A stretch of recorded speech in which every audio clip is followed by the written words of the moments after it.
I'm going to be joined by Alisa Greenspan, who's the creator of I Edit. Alisa has had a lifelong passion for art, and she's really spent her career just immersed in the creative world. She's done like everything, working with fashion brands, interior design, founded her own showroom. She's done PR for some pretty famous brands. I'm sure she'll tell us about that. But what I really wanna know, she, fascinates me because she now spends her time really diving into the minds of other creatives, and she likes to find out what they are truly obsessed with. So, I'm really excited to talk to her today, and I'm going to invite her on.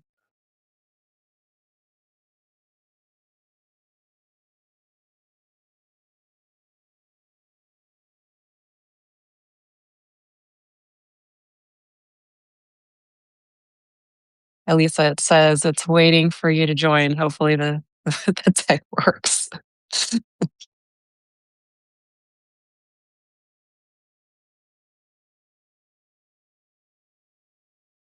Mm.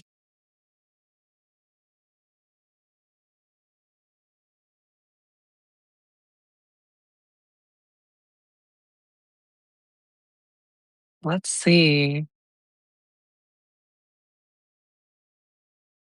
Like, everyone's still pretty new at Substack Live, so there's always oh, yay, here she is. Hi, sorry. Melissa. No Hi. worries. Okay, I'm gonna see if I can do this just on the laptop, not on my phone. Hold on one second. Okay, Off this. no problem. Okay. Can you hear me?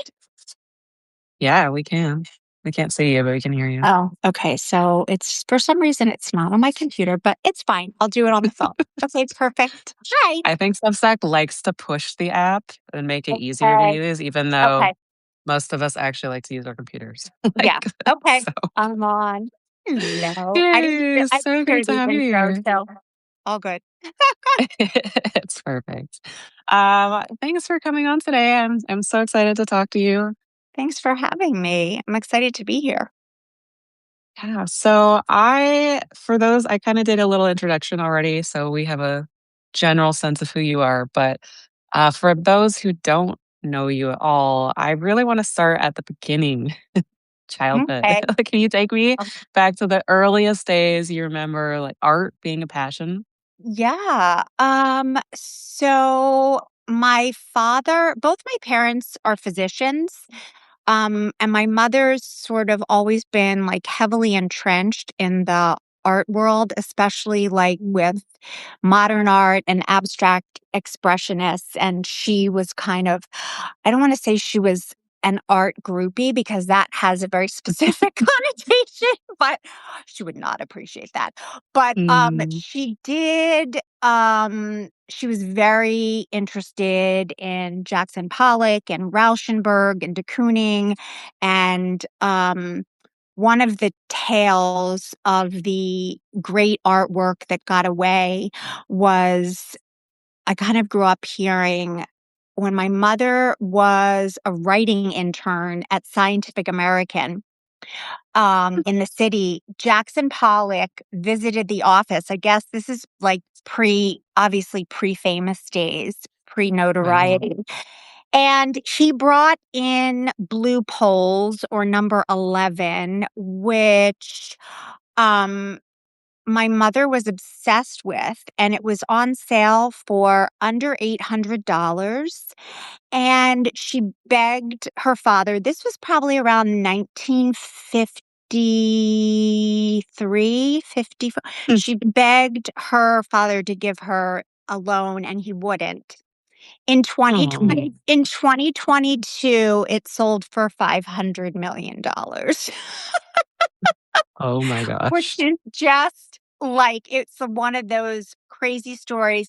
And before we got on, I just said, Mom, like, are you for real? Was this really blue poles? Because I've read about this.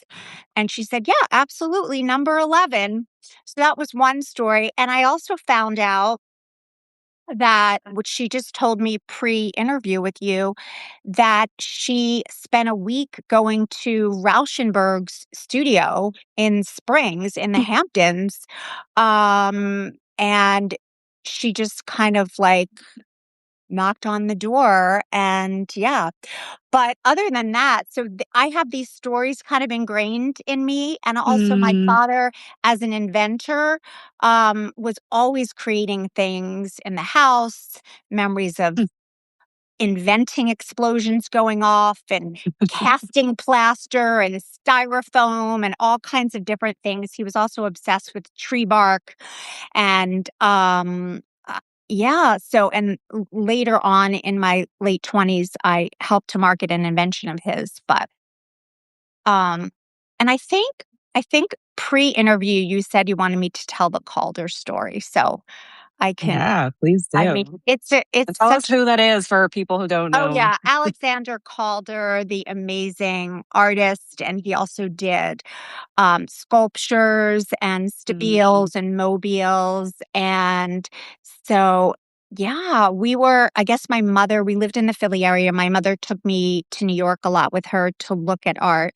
and I was very pint-sized, like 3 or 4 years old, and I'm sure she had me dressed in some cute little, like, harlequin, like, black and white dress, and my hair, looked electrocuted. I had this huge head, like, of moppy hair, and, in any case, so Calder was, talking at the Whitney, and there was this huge crowd gathered, and, the crowd said, was, talking to him about art, and he said, "I wanna get an opinion from a child, from a burgeoning, like, person who's gonna be unfiltered and pure."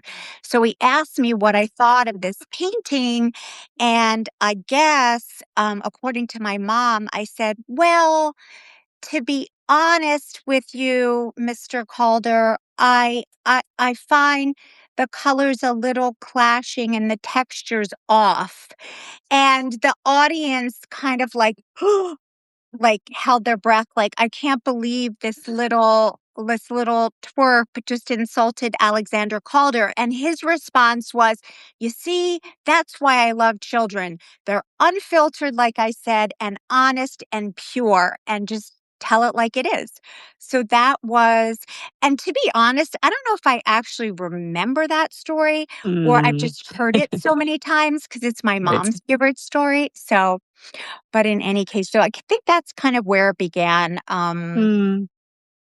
I have to say, if I'm being honest, I protested going to museums from the time I was probably 15 to 21 when I graduated because I felt like it was like a bit overkill. But then as soon as I got out of school at college and was like backpacking in Europe for that, that trip, I started really getting into museums and galleries again.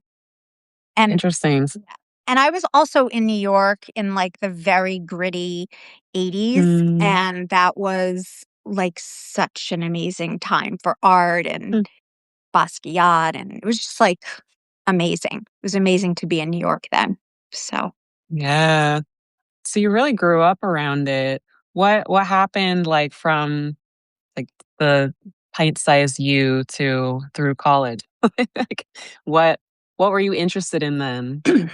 I have to say, not so much art. It Mm. really it almost like it I think it became either subconscious or unconscious. I don't know Mm. the right psychologic term, but Right. it didn't kind of like come to the surface again until after I graduated. I think I was just a little bit on was on overdrive with it, going with my family a lot, but I still appreciated I spent a lot of time with my dad. We were very close and he was always showing me his experiments. And Mm. then actually after my first real job in in PR in New York after I graduated college, I did market an invention of his, which was really, really cool. So it kind of What was the invention?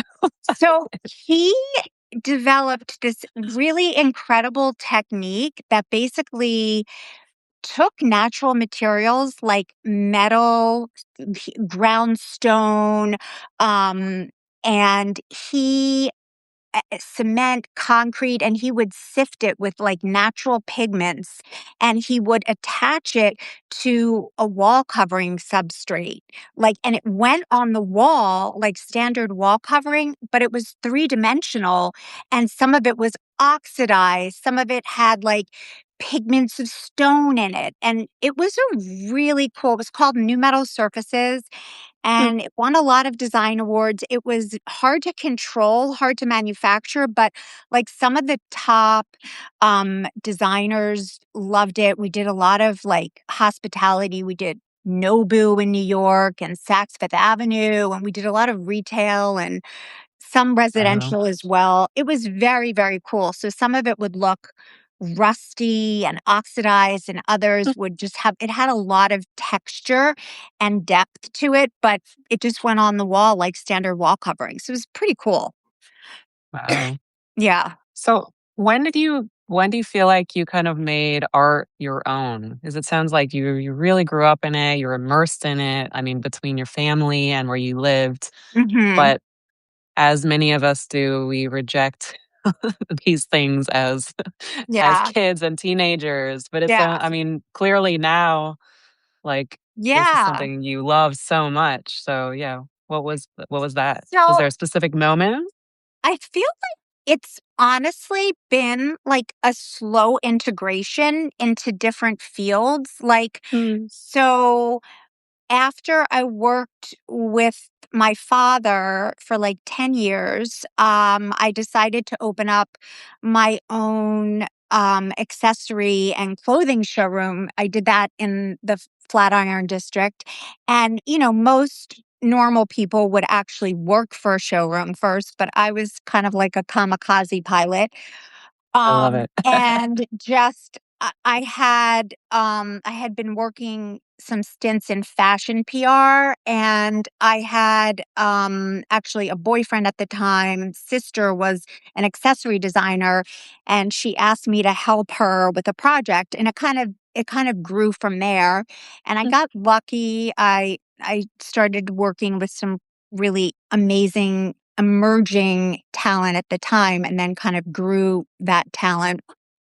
And after my daughter, who is now 23, Lily was born, I was, when I was working like 60, 70 hours a week, it just wasn't sustainable. So I sold the Yeah. showroom and I still kind of like did consulting with different brands in fashion and a lot of emerging and startup. And then about during the pandemic, I created these digital virtual pop-ups with some stores I had worked with, and that was really fun. I gave a lot of the proceeds to some charities I loved, including Glam for Good.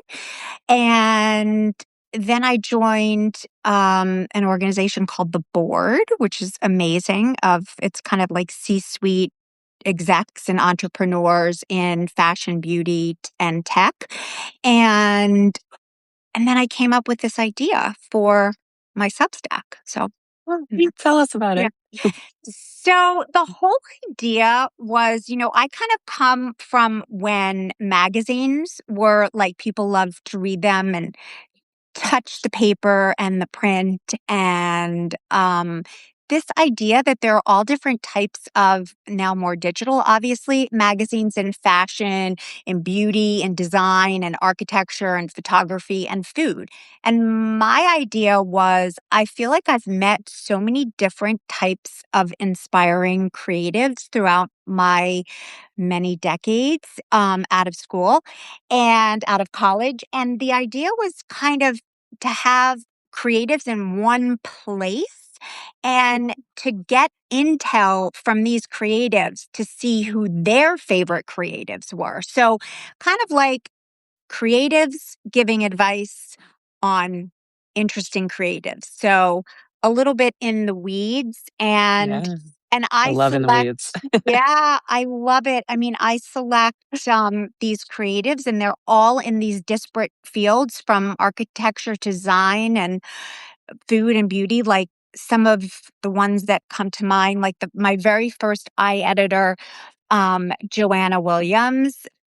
I was obsessed with her for ages. She had, now she's just doing it online, but she had um, a brick and mortar store in LA called Neeland Co. And she is this just incredible master at finding vintage textiles and home goods and combining them with accessories, and just has this really incredible sense with color, design, texture, and how she combines it. And so that was one. I've interviewed people in fashion like Tamu McPherson, who's based in Milan, who is a brand ambassador, and she had All the Pretty Birds, which was her site. Mm. On the beauty side, Jamie Rosen, who's a pretty well known um, beauty and writer and editor. And I'm trying, oh, Mariana Velasquez in the food world. She did Colombiana. And then, of course, April Uchitel, who started the board. There's just a whole range. Oh, and I have to mention Jenny Rosenstrach because she's just an incredible food writer and started Dinner Mm. a Love Story. But so Mm. it's just this, everybody has their own perspective. And to me, what defines an interesting creative is it's definitely not a mainstream person. It's something is a little off, a little idiosyncratic in the best way. Yeah. And how they express, how they combine, how they create. And usually they have a pretty singular perspective, but Mm. and a sense of humor, I would say too. I love that. And then Yeah. So important. they don't take themselves too seriously. And that could be shown in their writing or their creativity. But yeah, and like honestly, zero pretension. I'm not into Mm. that at all. That's one of the things that I wanted to create. Like I wanted subscribers to get a sense of discovery and Mhm. joy. And like I don't want it to be like very mainstream. Like, hopefully, I would love it if they've not heard of somebody. I mean, it could be somebody really well known. Like, I mean, like Jenny and Tamu and many that I mentioned are well known, but they're like also people that I've featured that are quite fringe in their areas, but just Yeah. so interesting to discover. Okay. I have a few questions about this. One, Okay. how do you find the people? Great question. So in the beginning, so we launched about a year ago. And in the beginning, it was, I kind of quote unquote stockpiled people I've been obsessed with. And I have to say, I thought the hardest part was going to be getting them to say yes, but they did. I mean, honestly, all but one person, and I've asked Mm. like 50 different people, have said yes. And I think Wow. once they saw the quality of the first couple of interviews and they realized kind of how I put things together with my editor and also the graphics person, they realized, oh, okay.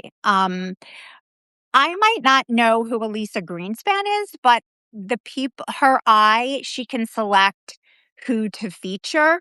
So it kind of went from there. And then once they saw what I was doing, and then one person would recommend somebody else. And not everybody is a fit that was recommended, but yeah, it's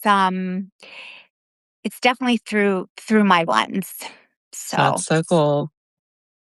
I find it very interesting because we have some similarities in our newsletters because my newsletter is focused on passionate people. And I've had a very similar experience reaching out to people And I think I've also gotten one no Oh, that's because so people funny. like love to talk about what they love. Like it's just so fun. And It's the so interviews true. tend to be lighter and fun and everyone's laughing. So that's really cool to hear. And Um, it's interesting, I forgot one person which was particularly interesting to me. She is a mm, Melbourne-based photographer. Her name is Robin Lee, and she has done a lot of fashion and design books, and she spent her formative years in Milan, and I loved she did such a gorgeous deep dive into the, like, hidden alleyways of Milan and where she got inspiration and who she met and the creatives, and that's kind of what I'm going for, like, getting these mhm, nuggets from from the perspective of these creatives. Where have you traveled? Like, Joanna gave this incredible, place in India that, was this tiny little I cannot remember the name of the small inn or bed and breakfast, but she said it was like the greatest hospitality of anywhere she's traveled. And like those are the kind of nuggets that I love getting from these creatives and that I love sharing with readers. So yeah, yeah. that's so cool. Yeah. I'm gonna ask you to get a little meta here, and because Okay. you in your in the description, you talk about how you talk to creatives and the things that they're obsessed with. So I like to talk about passion and obsession. I'm so curious, like what have you learned talking to all these people who are so passionate about like their thing or what they love, about just like sustaining passion or discovering something that you love, That's something so along those lines. Yeah, that's such a great question. And I think it varies in the Sure. following way. Like, I feel like some creatives really stick to their lane of like, they know exactly, like, they're very consistent and they have this way of you feel like you're really in this world with them, but there's a Mm, consistency, and others are really zigging and zagging mm, and like kind of they're constantly discovering maybe either new leaps that they want to take creatively or mm, so I find it's interesting.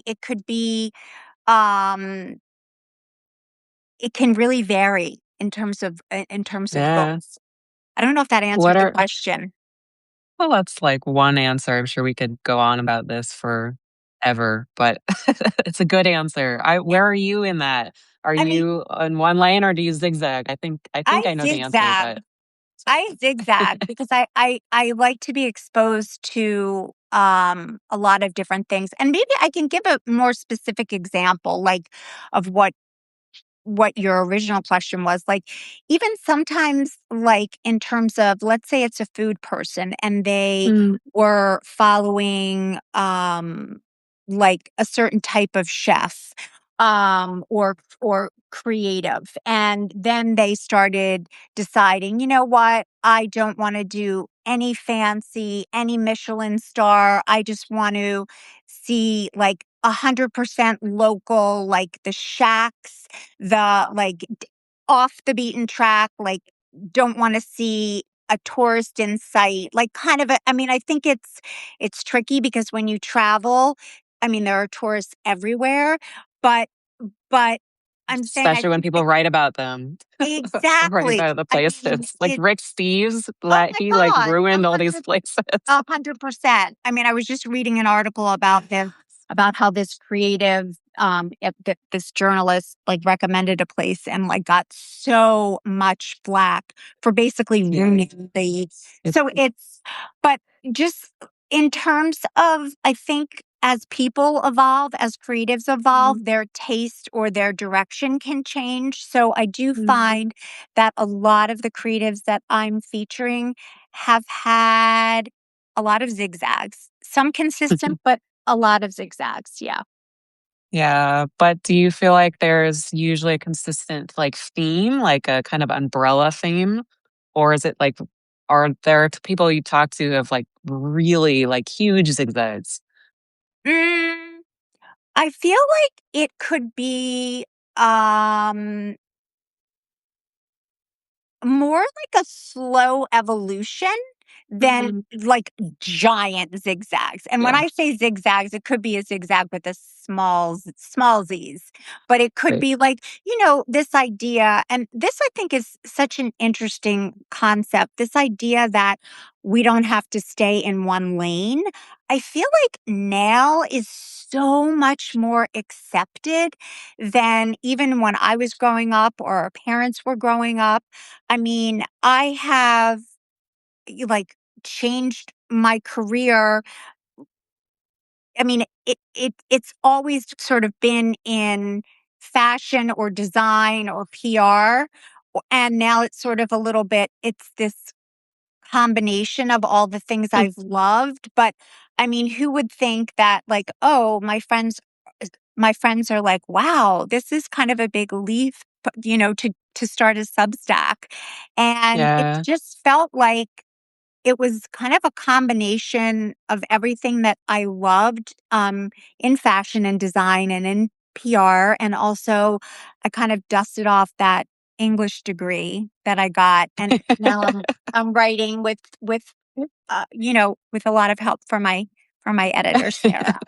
But, Isn't that cool when everything, like, comes together at some point? You're like, yeah. "Oh, wait, I did need that thing that I did ages ago." Like, who knew? Well, Like I know I did this story called Younger Self for the board, and it was about that, how, the first job, and this is what I try and tell my daughter, like, it doesn't have to be the ultimate, and it's Mhm. not everything is meant to be the thing. But you're definitely, without sounding cliche, you're definitely taking nuggets from everything. And even if, like, my first job, I had the worst boss possible, but I learned a ton, even if it was like what not to do or how not to manage. I mean, everything, again, it sounds cliche, but everything truly is a learning experience. And I think also you do things to figure out what you don't want to do as much as Exactly. what you do want to So do. true. So, I also feel like I in love your in that. in your original question about, like, the zigs and zags, are they big? I mean, I feel Mhm. like a lot of times you do things that are adjacent to what you have done, and then you refine, you hone, Mm. and that's where I feel like I'm at now and being surrounded. I've always been drawn when I had my showroom, it was very much like the business of fashion, but I loved the business side of it because a lot of the creatives I felt like didn't have as much business experience as they needed, but I loved being surrounded by the creativity, by, different collections each season, multiple times a year.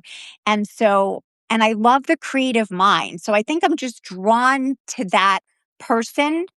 um, yeah, no one would accuse me of having a lot of vanilla people in my life, so, it's like, Can tell. but Sounds yeah, like you've intentionally surrounded yourself with amazing yeah, with creative people. interesting, yeah, and definitely not there's, um, there's a lot of there can be a lot of drama with creative people, so that, Oh, yeah. that Same with athletes. Yeah, so we have a lot of emotions as creative people. lots of ups and A downs, lot of, but, like like, yep, exactly. yep, definitely, so yeah. But it's better, I would say I've written about this for sure, and it's a lot better than just being like this all the time, right? Like, that's Yeah. boring. Yeah. I'll Definitely. take it. It Higher lower lows, but higher highs as well. Right. Right. Exactly. And you have to pace yourself, Mm, which that's true. is something that I learned. I mean, honestly, like anyone else, what you would do in your 20s, 30s, even 40s is not what you would do in your 50s and Mm, older. Like certain things that you might have been drawn to or accepted, you don't accept as much when you've been around the Mm, block. But yeah, that makes sense. yeah, Wisdom. that's the best part of getting of Yes. being having done things, yeah.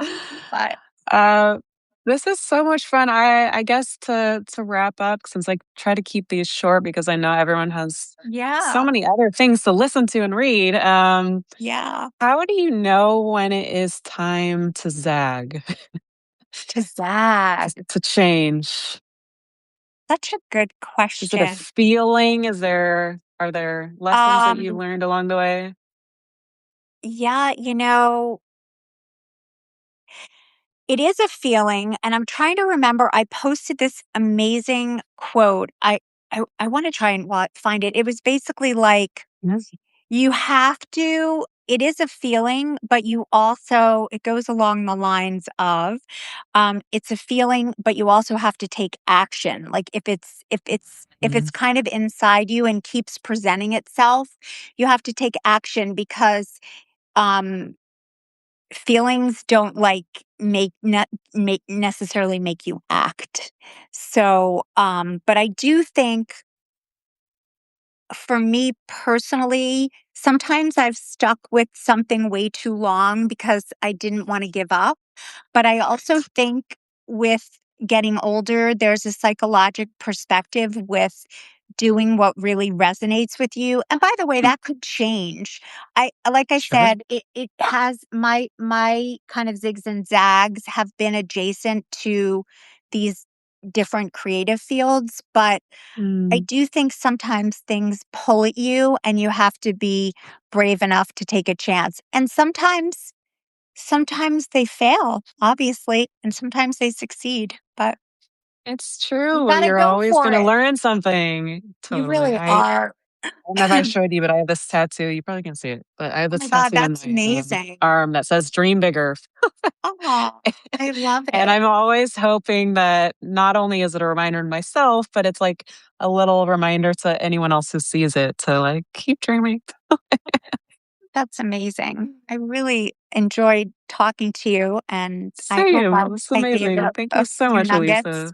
Thank This is you. awesome. Okay, I'll Hopefully talk to you we'll chat again soon. soon. Thanks Thanks again. everyone. Okay, bye. Bye.